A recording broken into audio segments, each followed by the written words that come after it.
All right, where the heck's Meeker? Figures. Get him, Dawson. Oh, I'm on it. I'm on it. I'm texting him right Right now. here. I'm right here, AD. Oh, I was on it. There he is, always fashionably late. Heck Oh, yes. Had to go bed down the cows for the night or whatever. All right. Well, now that everybody's here, let me go ahead and dive into this thing, and we'll get it going.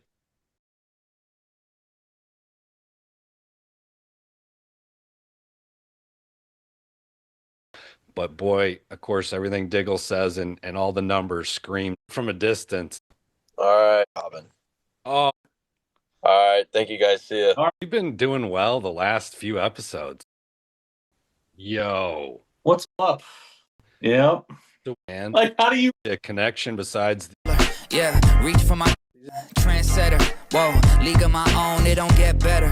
No, a connection besides the nomenclature of his last name, possibly. But trendsetter. Whoa, league of my own, it don't get better. No, read what I wrote, I'm a bestseller.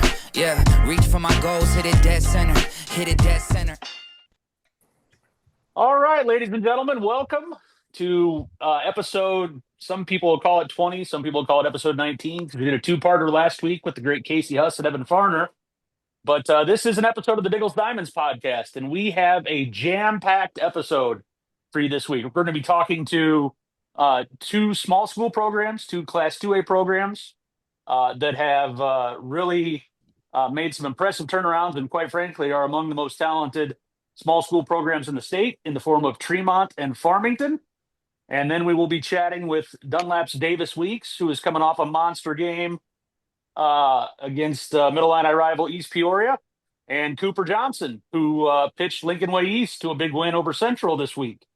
So hopefully we've got a little something for everybody this week, and hope you enjoy it. But I want to start first with the Turks of Tremont. Uh, we're joined by head coach Eddie Betson, as well as senior catcher Blaine Williams, senior shortstop slash right-handed pitcher Brady Booth, senior or junior third baseman slash right-handed pitcher Andrew Dawson, and junior infielder slash right-handed pitcher Griffin Meeker. And we could probably keep going in terms of talent. The Turks are ridiculously talented, on down through the lower levels as well. So, Coach, tell us a little bit about this turnaround. What is this? What you had envisioned coming in? Just before you answer that, just to give everybody an idea, the Turks were 13-12 last year and currently sit at 18-4, I believe. Is that right, Coach? 19-4. 19-4. Pardon me. Pardon me. Yep. Well, what's been the secret sauce here, boss? Well, I mean, obviously, when I took over the job, everyone told me how much talent there was. I think early on, it was a pretty good adjustment period with maybe the form of accountability. Um, some of these guys have not really, in my opinion, had been held to the state of, I don't know, where they need to be. They're okay with being just good baseball players, and that's not how we do things. We are trying to be great. Um, but everything so far this year has gone, for the most part, pretty well. A couple games that we wish we could have back, but we're rolling right now, and we got another big week ahead of us coming up here with DMAC tomorrow. The rivalry game. I love it. Yeah, I love it. The Route 9 rivalry. No love lost. yeah, but Blaine. our dudes have been dudes of late. Nice. Nice. Well, I want to ask a question about one of those dudes that's right next to you in my picture-in-picture Brady Bunch view there. Blaine Williams, the senior catcher for the Turks, foregoing a commitment to the University of Illinois to instead join the U.S. military. He's going to go to basic training with the U.S. Army and then on to jump school and then on to Ranger school. So Blaine has a very bright future in front of him. But Blaine, talk a little bit about what you've seen in this turnaround. What's been the biggest difference from this year to last?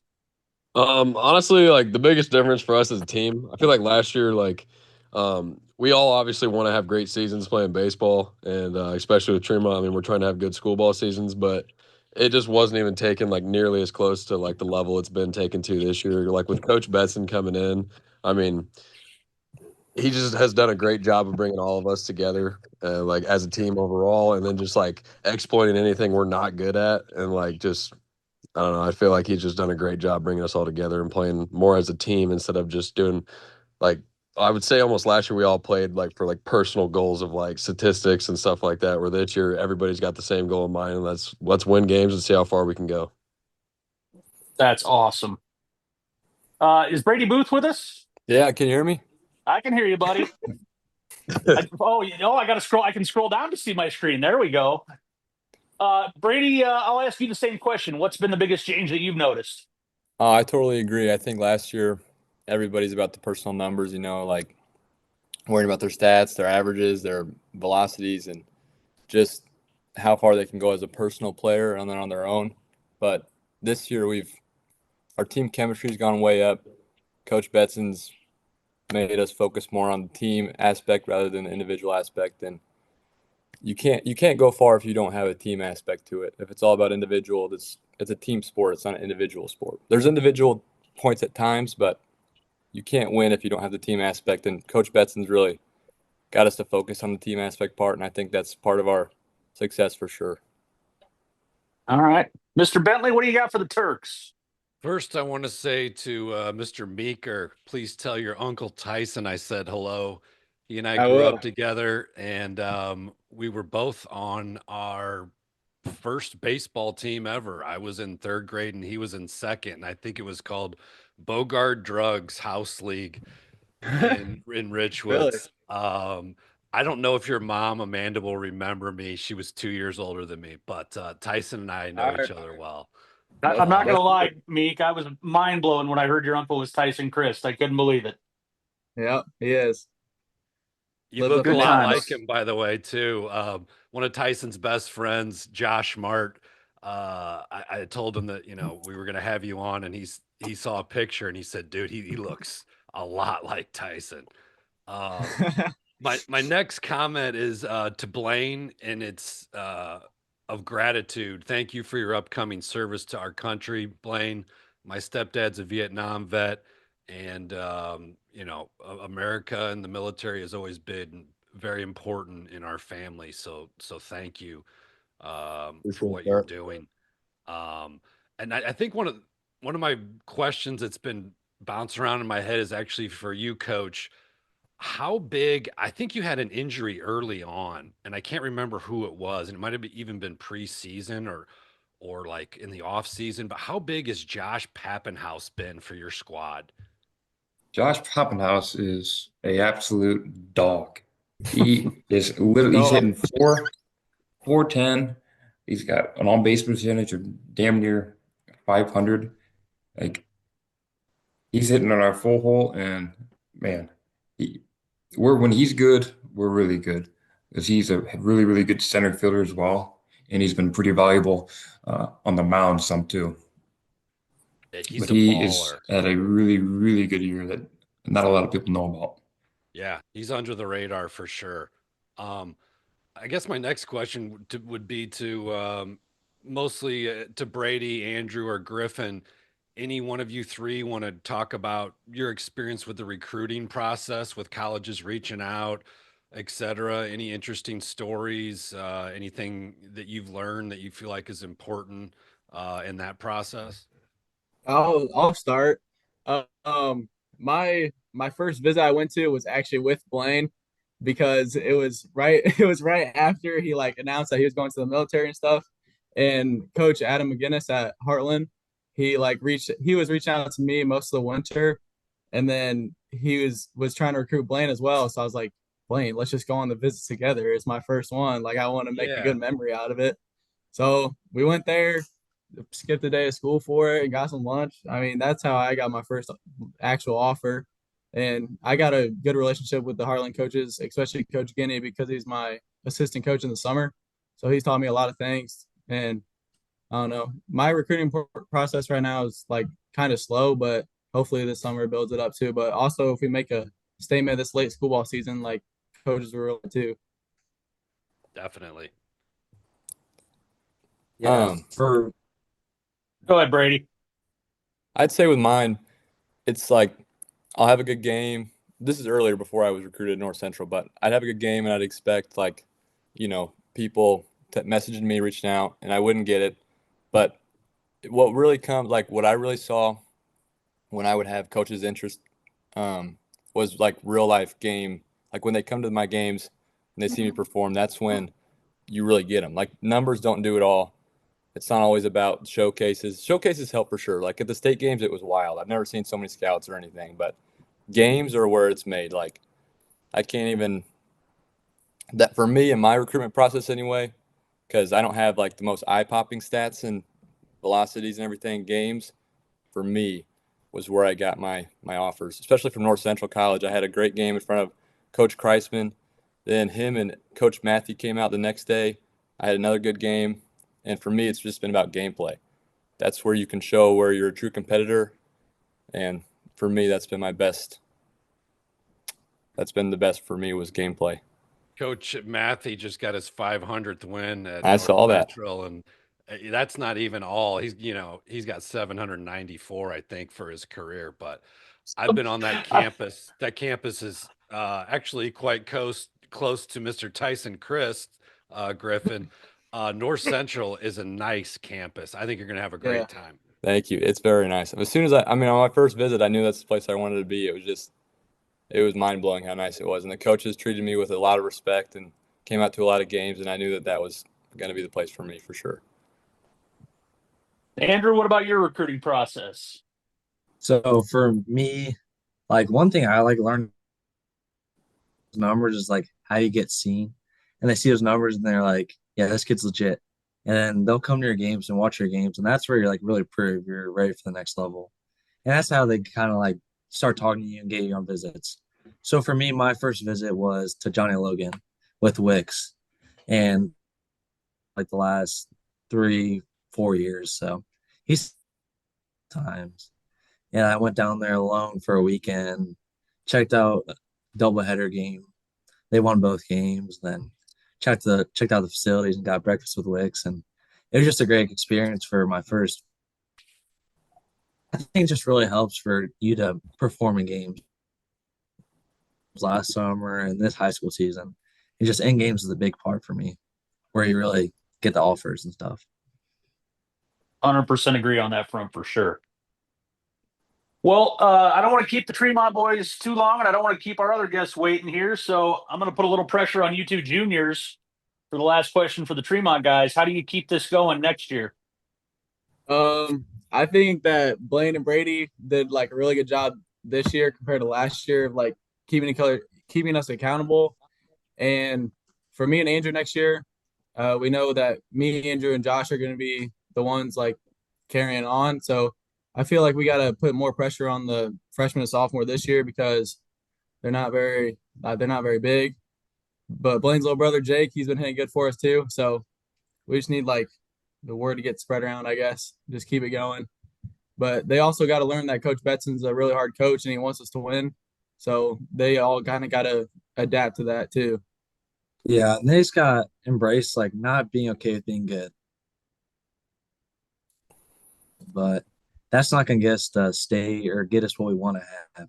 So you just got to embrace working hard and taking when Coach Betson gives you advice or critiques you or gets on it, you got to take it the right way and get better and improve. I like it, Coach. I'll give you the last one. What what if we're talking on June 15th at the McDonald's games? What makes you say this was a hell of a season? Well, it's been a hell of a season already, but us holding that regional plaque, sending Blaine off to his basic training the right way. We I get like it. that. I'll love it. I'll be super, super excited. I He love deserves it. it. I love it. Well, Coach Betson and the Tremont boys, we thank you so much for joining us, and best of luck the rest of the way. And thrilled with how you guys have performed so far, and can't wait to see where you take it next. So, best luck the rest of the way, and I'm sure we'll cross paths here next couple weeks or so. Good luck, boys. Good luck, All coach. righty. Appreciate you having us on. Thank you. Appreciate it. Now joined by Farmington Farmers head coach Justin Begner, along with leadoff man Ben Marvel, center fielder Bronson Ashley, shortstop Lane Wheelwright, and first baseman / left-handed pitcher Landon Crawford. So can't wait to hear what the boys from Farmington have to say. We taped this on Thursday night, so this is not live, and Coach Bentley was not able to join us, so it was just me. So here now, Justin Begner and the Farmington Farmers. Hey, we got it. All right, boys. Well, first, let's go around the table here and introduce ourselves. So obviously, let's go clockwise. So whoever's there on the left sitting across from Coach, my left. I'm Landon Crawford. All right. I'm Ben Marvel. I'm Lane Wheelwright. I'm a senior. I'm Bronson Ashley. Nice. Good. All right. Bronson, were you the one that was sick today? Yesterday. Gotcha. It's going around, man. That stuff stinks.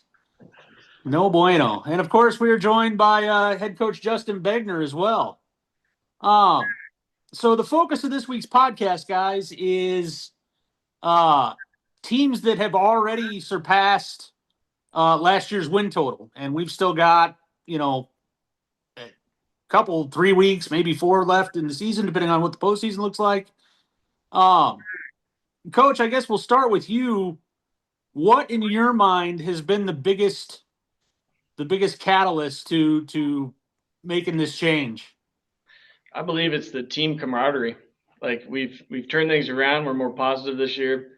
We're playing together pretty well. We get along really well. So that's what I think is the biggest change. Second thing I think is our pitching. Our pitching has been really, really good this year. Well, I mean, heck, you got 3 of them sitting right there. I mean, that's 3 quality arms right there. That's just that's something a lot of small schools don't have. Yeah, it's been a blessing. What does that do for you when you're setting up a week? I mean, there's some guys, you get past 2-3 games in a week and they're going, we're gonna have to call somebody up, or we're gonna, just have to Johnny All-Staff it, whatever. Yeah. What does that do for you as a coach to just be able to go, hey, Lane, you're throwing today, Bronson, you're throwing tomorrow, Landon, you're throwing the day after, and not really have to worry about going to the pen either. Yeah, there's been games where we do a pitcher by committee is what we call it. But for the most part, early in the season, I could be able to keep these guys on the 5-6 day rotation, and they'd go out and throw 6 innings or finish the game off, and it makes it really easy, honestly. Nice. I want to start with the guys who played a big role last year, and Lane, obviously, you were have been a big part of the whole darn Farmington athletic program for the last 4 years. But what has this year been like for you to finally, break out and have a big season like this, where you're sitting on, I think, tonight makes you 18-4 or something? 16-4 right now. 16-4. Okay. I got your record crossed with Tremont, but Lane, what's this been like for you? This year compared to last year, I'd say it's been a whole lot funner. Going to practices, going to games, it's been a lot more enjoyable. I feel like our team has a bunch more chemistry with each other, and like all the experience that we have coming back with the pitchers. I mean, just the second year makes such a big difference for especially the younger kids that were sophomores last year. Very cool. Bronson, Ben, you guys were also a big part. Tell me a little about this chemistry. What have you guys done to really build chemistry? Do you guys have like a favorite team bonding activity or something? Well, most of the time before games, we like to play a little game with each other, kind of get the spirits up a little bit and get everything moving so we can just have a little bit of fun, so everything's positive. Other than that, Bronson, do we do anything else? Not really. We just do everything as a team. Like, there's no one being left out on the team, like including our younger guys too. We include them in everything. That is so important, and I think a lot of kids lose sight of how important that is. But when you can include everybody And, whether it's, gathering at somebody's house to watch, college baseball on a Sunday or, grilling out, whatever, that makes such a difference, for sure. Um, Ben and Landon, I want to talk to you guys because you're kind of towards the front of that lineup, and your lineup has been just about as dangerous as your pitching so far this year. Ben, what do you do? What do you see as your role at the top of the order there? Mainly, what I see is just trying to get on base and give the guys behind me a chance to hit me in. Really, just trying to set the tone and really get the ball rolling with everybody and try and make sure that we start off the game on the right direction. Okay, Landon, you're pretty much always right behind him. What's your kind of take offensively? No, I just go out there, execute every opportunity that I have. As what my role is at the two hole is really just see pitches, find the holes, execute the pitches. Like missing high, I can execute that. If they miss low, I can execute that. Just anything that they can do, I can just execute it. Move him over. I got towards the beginning of the season, I got bunts. Never really did that a lot, but I executed to the highest of my ability. So, I mean, I just go out there and see my pitches, play my role. Very cool. Landon, talk a little, and Lane as well. Talk a little bit about the two-way aspect of it, because both you guys are, and Bronson for that matter, leaned on pretty heavily as two-way guys. Do you have to do anything special to make sure you're ready to go, or is it just, hey, coach needs me, my number's called, let's go? No, that's pretty much it. Coach needs us to step up. Me, Bronson, and Lane, we're all going to be willing to step up, especially as two-way players. We're going to hit the ball. We're going to do our role at the plate. But pitching, I mean, there's not really anything special that we do other than just like get loose, feel ourselves out a little bit, and then, I mean, we just go from there. I think that me, Bronson, and Lane can speak for everybody on our team that like when we're hitting, we know that we're going to get backed up by the rest of the team, and when we're pitching, we definitely know that our defense has got our back. Very cool. Very cool. Well, let me ask the seniors here, boys. What let's say we're at the McDonald's games in mid-June, and I ask you what you thought of your senior season. What in your mind would have to happen for you guys to say I had a blast, it was great? I mean, obviously the goal that I think our whole team has is just to get to state and go as far as we can and make a big old run in the regionals, because Farmington hasn't really seen that in a very long time. And I think one of our main goals right now as a team is beating our all-time winning games. I think it's 25 games we got to win to beat the school record for most amount of wins. So we're kind of focusing on that and working on the little things, because we got to do the little things to, be the best baseball team that Farmington's ever seen. How much of an advantage do you guys think it would be to go to the state finals and have to go all about 15 miles down Route 116 to get there? I think that would play a pretty big advantage in our hands. Absolutely. Coach, do you little trick question here? Do you stay at the hotel the IHSA provides, or do you let them sleep in their own bed? Oh, we'll let them sleep in their own bed and relax, right? I think that's one of the more underrated aspects of being home is you get to just treat it like another day. You don't have to worry about where to find them food or anything like that. That's such a key part. Absolutely. Absolutely. Coach, what about you? What do you hope to take away from the rest of this season? I mean, what Lane said would be great. Get to the school record, take as far as we can in the playoffs.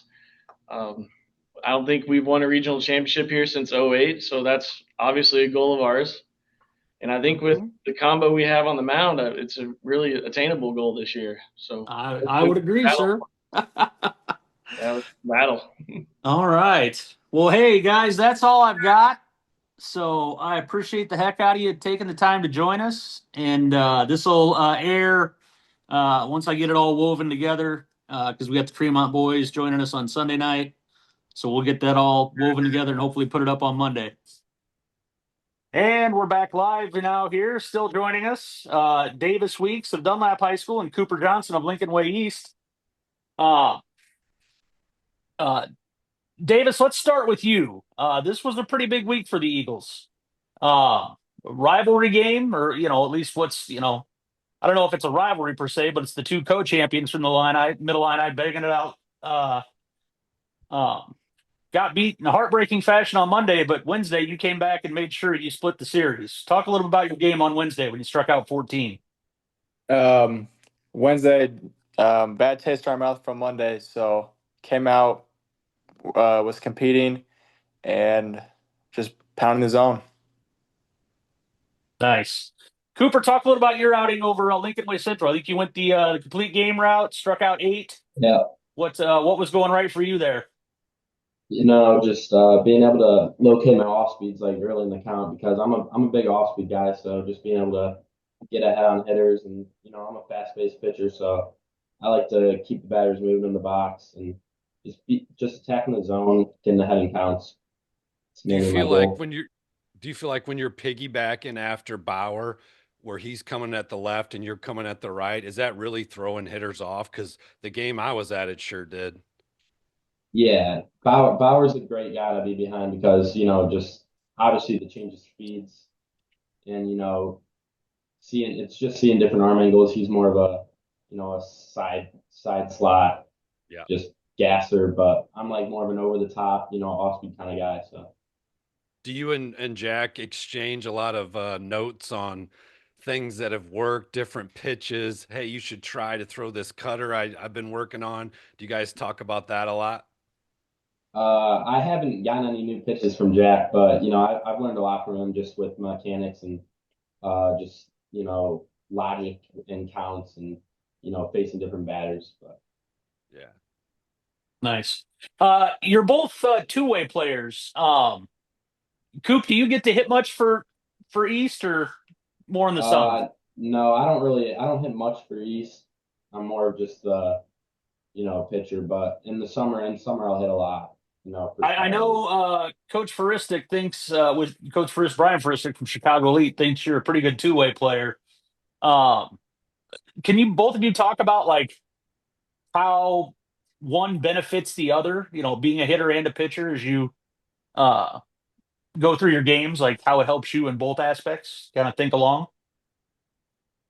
So with me, like just being able to hit and pitch, it's more of like a confidence thing. So if I'm up at the plate and I'm hitting good, I'm at confidence level boost.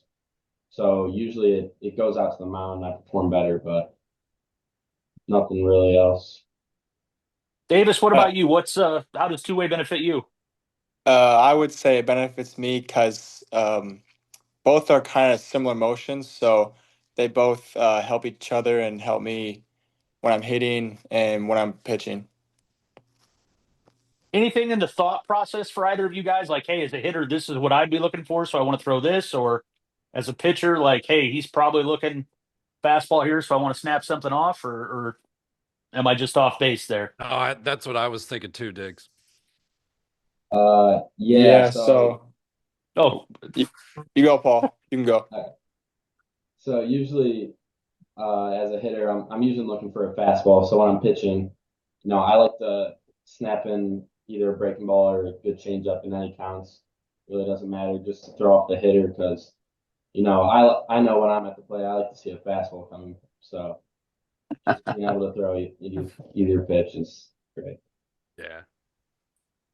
All right. The other question I had for you guys was about your pitching coaches. Both at the high school level, both of you have really outstanding pitching coaches.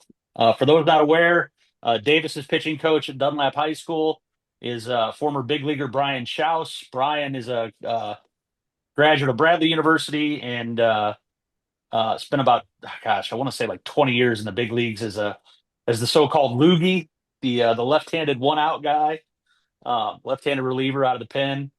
And then at Lincoln Way East, my guy Billy Kopp is the pitching coach, and Bill has tons of Chicagoland pitchers on his resume.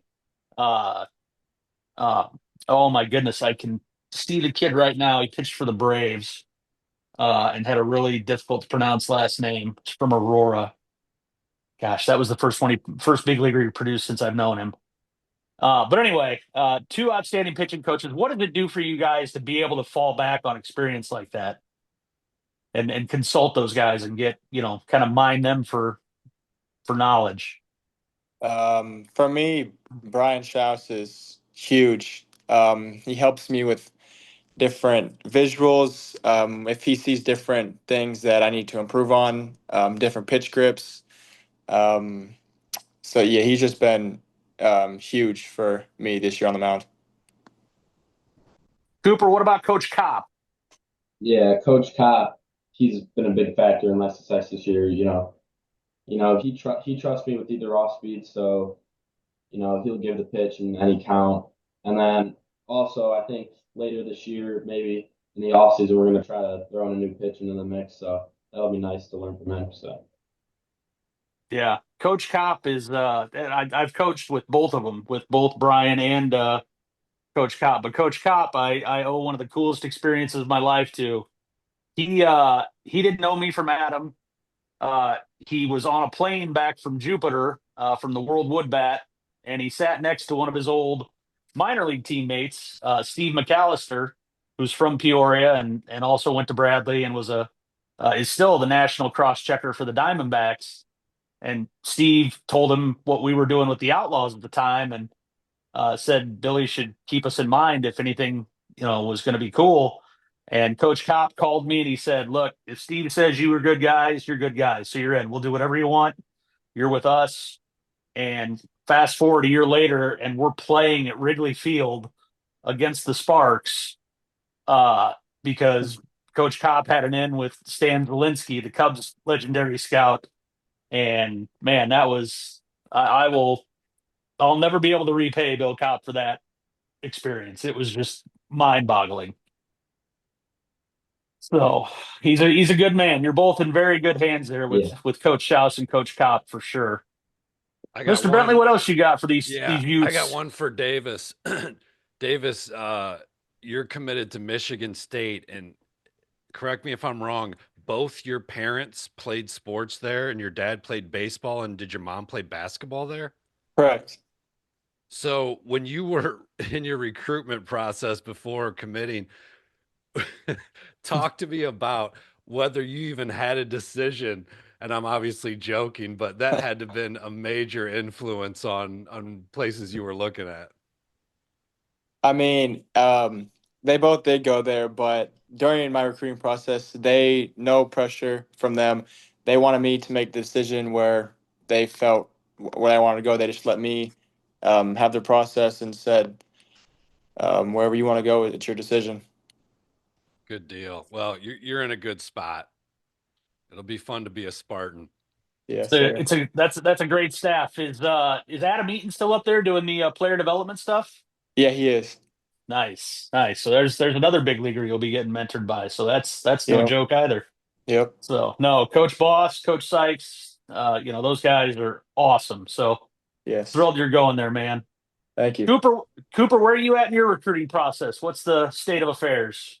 well, I'm just a sophomore, so I can't really talk to Right. coaches as of right now. But I just really just get invites to camps in the mail, and that's really what I'm going off right now. But it really just depends on what coaches reach out when the deadline hits. I got you. Good old August 1st. Good old August 1st. Well, boys, I don't have anything else. Mr. Bentley, I think, do you? I was just going to say, Cooper, it was good to see, now that we're later into the season, that Coach McCarthy and Coach Kopp let you go 7 innings this week. And man, did you push 4 hits allowed, 8 Ks. Congratulations. And when it's 38 degrees and it's late March, you definitely want to keep your 2 to 3 inning cap, but we're still in Northern Illinois and it's going to be cold, but it was cool to see you go a full game like that. And you were really impressive. So congrats. And I wish both of you continued success. Thank you. Yeah, thank you.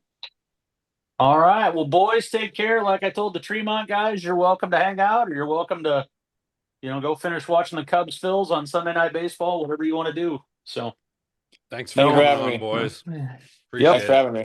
Hey, Yeah, no thank you. problem. Thank you for coming on, guys. Yeah, thanks for having me on this. Hey, we'll catch you down the road. All right. Yeah, Sir. we'll see you. All right. See ya. Well, Mr. Bentley, that was jam packed. yes, it Jam was. packed. I Yes, it think we had was. some bandwidth issues. There was a little cutting out, a little Yeah. pause, and we had like 12 people on this. It was like the Brady Bunch. I didn't even know you could scroll on Zoom. Like Yeah. I just saw that like the little green outline of the box like went down below, and I was like, oh, there's people down there too. I got to scroll to see Booth and Meeker. Yes, so many faces, and I felt bad for Davis. He was deferring to Cooper to Yeah. answer a question, and I assume Paul. Cooper's dad's name Yeah, was that's Paul on Paul. there, and so he just shot that out. And then you could see I was watching his reaction. He was like, "Oh man," because Oh, it's I think fine. he realized it. But hey, man, it is what it is. This is our Yeah. new world, the Zoom world. Yep. Yep. Well, let's talk a little bit about what we saw this week, man. Well, me and you saw a great game together on Tuesday. My That surprise we visit did. from the boy, the Eagles nest. Truly one of the coolest vantage points I've ever watched a game from. You know, part of me wishes it was colder so I could make everybody envious of how warm we were getting to call that game. Dunlap, not per se at East Peoria, but it was in East Peoria because of the center field wall weather issue at Dunlap. The game Tuesday was moved there to, moved to the East Side Center in East Peoria. And yeah, Diggle, I kind of followed your lead when you were doing the play-by-play live stream, and I truly felt like Monty in Major League. I just kind of was like waiting for an opportunity to maybe throw a few lines in and then just shut up. Fly ball caught. Yeah. There was a couple times you're like, Mr. Bentley, what do you think about that? I'm like, oh, all right. Like, yeah. Let me wax intellectually here. But other than that, I was just kind of in awe. It was just fun and such a Yeah. huge for Central Illinois, Dunlap v EP right now. That's a huge game. Yeah. There's a lot of, I mean, we could talk about Morton on their 15-game win streak. Yep. There's a lot of good teams down there, but boy, that was a great rivalry, Middle Illini conference battle. And to see Augie walk it off in the bottom of the seventh, what a special game to be at. Oh man, that was incredible. We had the Booster Club fundraiser last night for EP, and got to chat with Augie's parents, Chad and Krista, and just wonderful people. And they were uh, talking about how neat it was to have that memory on video, which was cool. But then our girls basketball EP is coach, East Peoria for those of you up north yes, or south listening. yes. But then Adam Binger, the our girls basketball coach, comes over and goes, "Hey, I got a question for you about calling that walk off." I said, "Yeah." He goes, "Do you go buy a lottery ticket? You lucky SOP." It's like there was It no was luck involved. I knew what we were dealing with. it was amazing. And it was special. I sent the live feed to like every family member at like 10 p.m. They're like, "Leave me alone. I'm trying to sleep." Like, watch the end. Just watch the last 10 seconds. Absolutely, absolutely. Great game though. Great talent. RJ Duncan going all out there on the mound uh, for the Raiders. Owen Schisler matching him pitch for pitch with the for Dunlap. Jackson Newton home run off Duncan. Just so many great plays and so many great players. Zach Hahn from EP getting it started. Uh, RJ driving in a run. So just an all around great day for everybody. Man, what a special day. I love to see a guy like Owen Schisler, who's going Division III to a strong Division III program in Illinois Wesleyan, match up with a D1 RJ the Dungeon going to ISU. And you look at those two players, and they both pushed and kept the other squad at bay for 5, 6 innings. And you say to yourself, what's the difference? Now, there is a difference, but Not as much as you people think. You kids out there who are, again, I know I harped on this, I think last episode. There are some great Division III programs where you can go pro ball. I'm not going to name all of them, but Wesleyan's one, Whitewater in Wisconsin, North Central, who Mr. UW Brady. Lacrosse in I mean, Wisconsin. there's tons. Look, Coach Paterni at Monmouth played 2 years of pro ball. He was a 4-year Monmouth player. Um, you can do it. Now, RJ Dungeon is a special dude. He's going to Illinois State. But Owen's also a two-way, and he's going to be playing two-way at D3 at Illinois Wesleyan. And you saw on the field, look, I'm not totally comparing them, but they both kept each team at bay on the mound. And I think RJ had a little bit better day at the plate, but Owen can swing too. Um, the difference between D3 and D1 anymore in today's world is a little smaller than it used to be, I feel. A lot smaller than, and it was never that small to begin with. I mean, a lot of these teams, for example, they used to have, or they still have, the ISU and Wesleyan still play each other every year. The Yeah. Duffy Bass Jack Hornberger Classic. Um, it's and it's always a tight game. And um, it's one of those things where I think people tend to look down on it just because there's no scholarships offered or stuff like that. But it's been it's been probably the closest of the three major sports: football, basketball, baseball. Baseball is probably the one that is most close in terms of equality to the level of play, for sure. Totally agree. And what happens is, you get older, and if you have a chance to play in a wooden bat league like Sunday morning league, you're going to mix with everybody. I don't care if you went to Eureka or you went to Ole Miss or you played pro ball. You're mixing with all of them, and somebody's going to get the best of somebody, and it might not always be the player with the better resume. Look, uh, my catcher Josh Widows in high school got a hit off Mike Dunn when we were seniors in high school. Does that mean he's a better player than Mike Dunn of Bradley and the Pirates? No, it doesn't. But on any given day, any given at bat, you never know. Yeah, absolutely, absolutely. What other games did you see this week, brother? I caught Geneva versus Lake Park, and it kind of brings me to two players I wanted to highlight. Mason Breach, and I think I'm pronouncing that right. I hope so. He's a sophomore for Geneva. He's their center fielder. Um, First of all, Geneva got the best of Lake Park that game, 11-1. But I want to highlight, first of all, Noah Hallahan pitched, and he had 13 Ks, and he helped himself with a 3-run bomb and 4 RBIs. So that's always making things easier. But Mason I always Breach, like it when we're proven right. it is. It's nice, isn't it?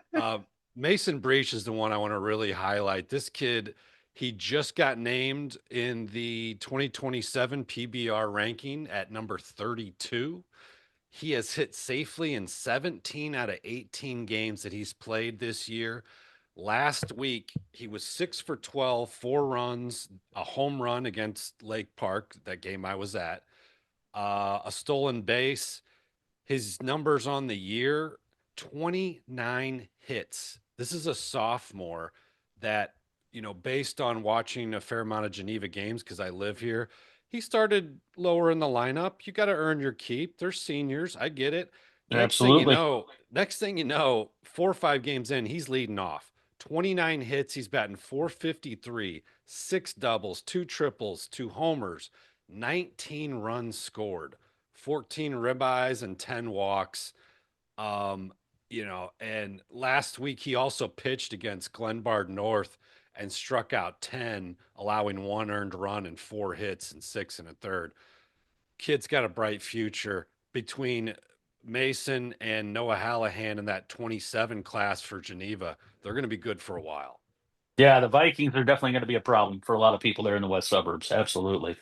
I could see them sneaking into the PBR top 25 at some point pretty soon. I got to believe Drew Locascio realizes what they're doing and who they're beating.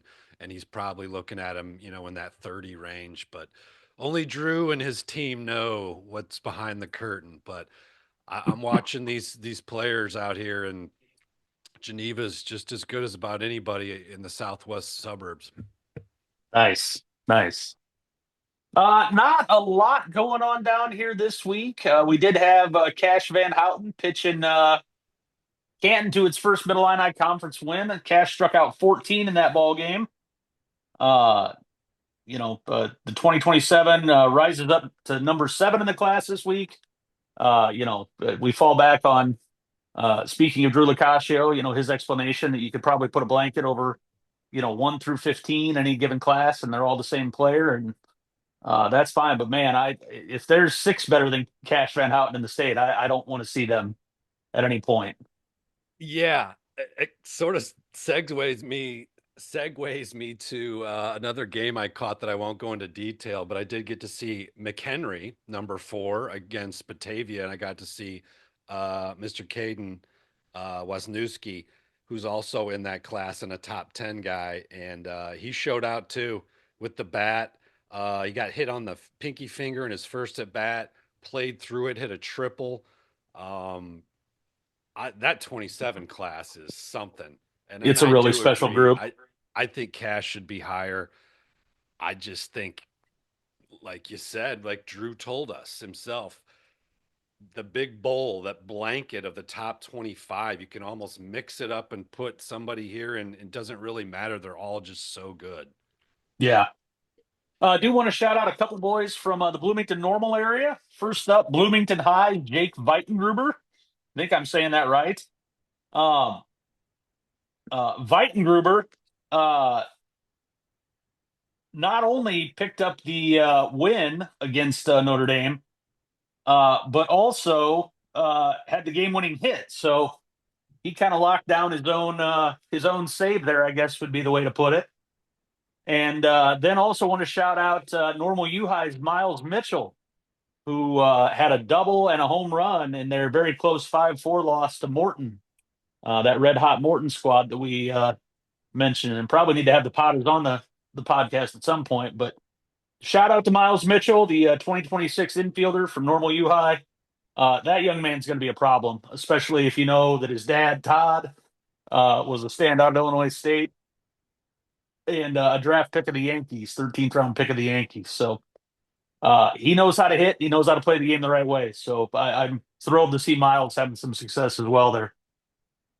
A lot of talent in Bloomington. So much. I'm envious. A lot You of get it. to bounce back and forth and see all those games. Yeah. In the Big 12, Middle Illini, et Yeah. cetera.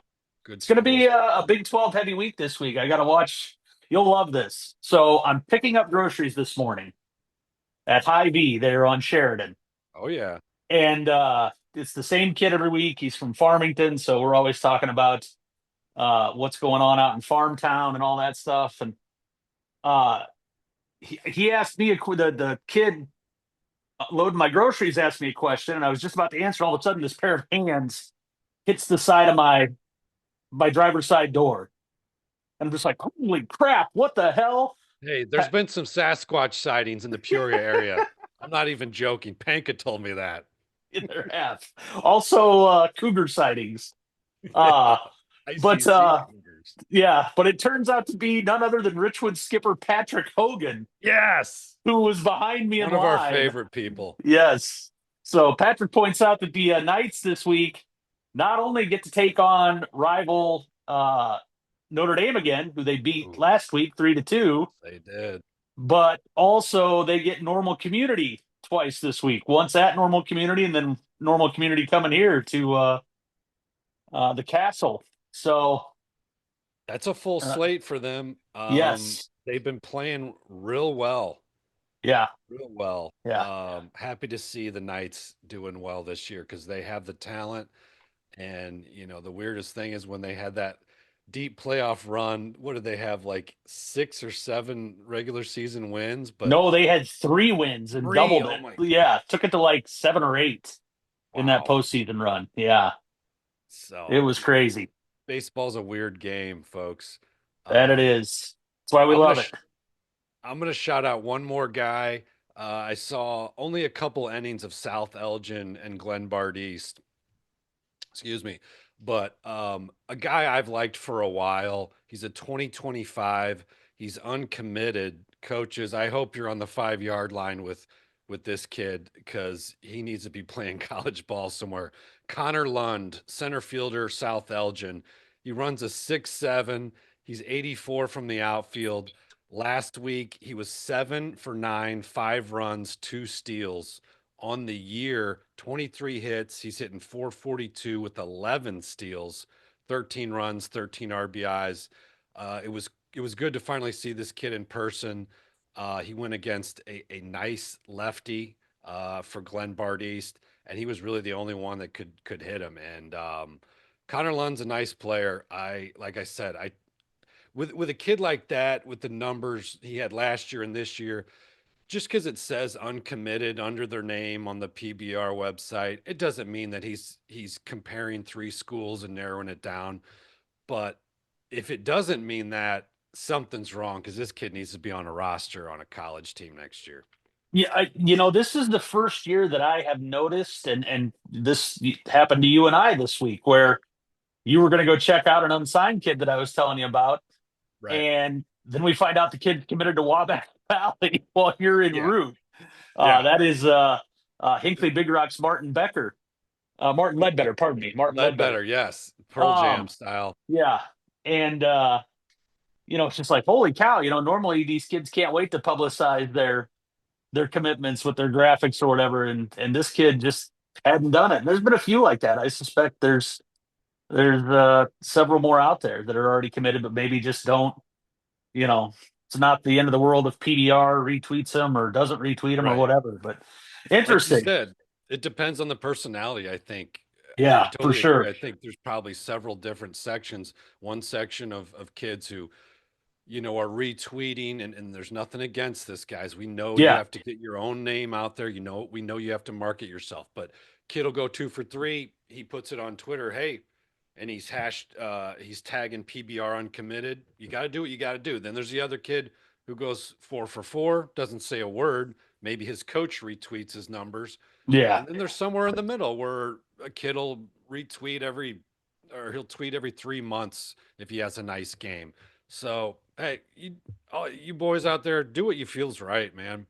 And like I said, with Connor Lund, if he's not on a roster, I'm creating my own college and I'm starting with him. Nice.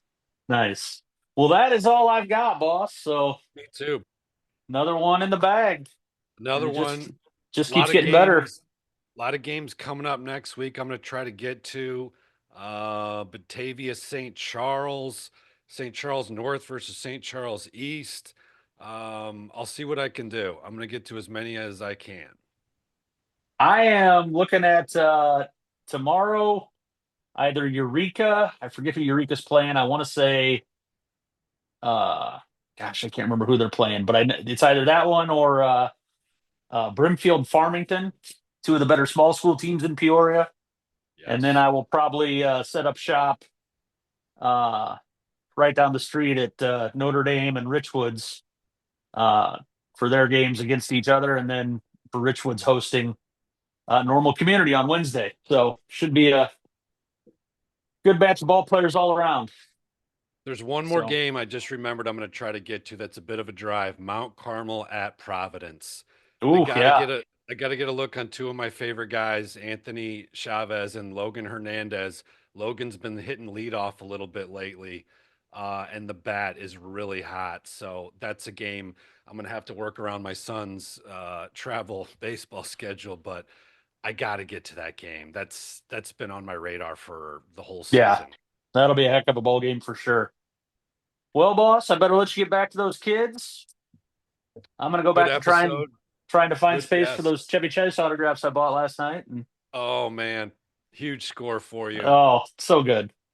So good. It's good when you spend $400 and the wife's just like, I support it. Yes. And for those of you who are wondering, Mr. Diggle got a pseudo 2-for-1 deal Oh, it was 2 for 2. I doubled my bid. Just to get Yeah, both I of mean, I them. was trying to be kind and make you feel better about dropping No, $400, but no, I have no problem doing that. we'll ask the audience here, and we know you can't respond, but if you have the option of getting a Chevy Chase signed Caddyshack or a Chevy Chase signed Christmas Vacation poster, what are you splitting the baby or are you just getting both? The correct answer, Me, children, just get both. that's the answer. Take them both. And I would have paid I- 500 alone for a Fletch, by the way. Yeah, oh, for sure. For sure. So, all right, boss. Well, that's all I got. And we thank everybody for joining us this week, and we hope you, the listener, enjoyed it. And we'll see you next week. All right. See you, Diggs. All right, see you, man.